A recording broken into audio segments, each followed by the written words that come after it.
প্রবাসীরা প্রায় একটা বড় ভুল করে থাকেন যে ওনাদের ইনকামের পুরো টাকাটা ওনাদের ফ্যামিলির চাহিদার পিছনে খরচ করেন, কিন্তু নিজের স্কিল ডেভেলপমেন্ট করেন না।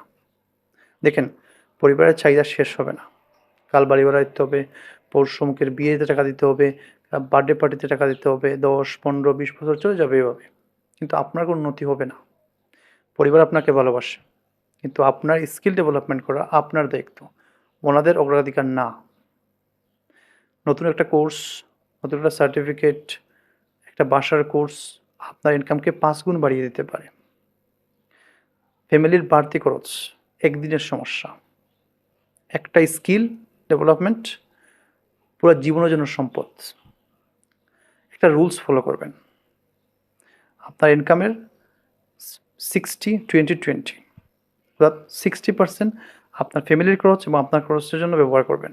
20% আপনার স্কিল ডেভেলপমেন্টের জন্য ব্যবহার করবেন। 20% আপনি ফিউচারের জন্য সঞ্চয় করে রাখবেন, জমা করে রাখবেন। ফর এক্সাম্পল, আপনার 10,000 টাকা দিয়ে একটা কোর্স করলেন। 1 বছর পর এই কোর্সের কারণে আপনার ইনকামে 30,000-50,000 টাকা এক্সট্রা যুক্ত হলো। সেটা হচ্ছে আপনার লাভ। আর যদি আপনি কাউকে উইশ করার জন্য 10,000 টাকা দিয়ে দিতেন, কাল তারা ভুলে যাবে। একটা কথা মনে রাখবেন, আপনার ফ্যামিলিকে সাপোর্ট করা আপনার দায়িত্ব, অবশ্যই আপনার দায়িত্ব।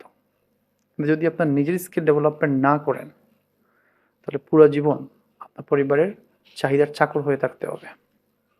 আর এই ধরনের কন্টেন্ট বেশি বেশি পেতে like, share, comment, subscribe, follow করতে ভুলবেন না।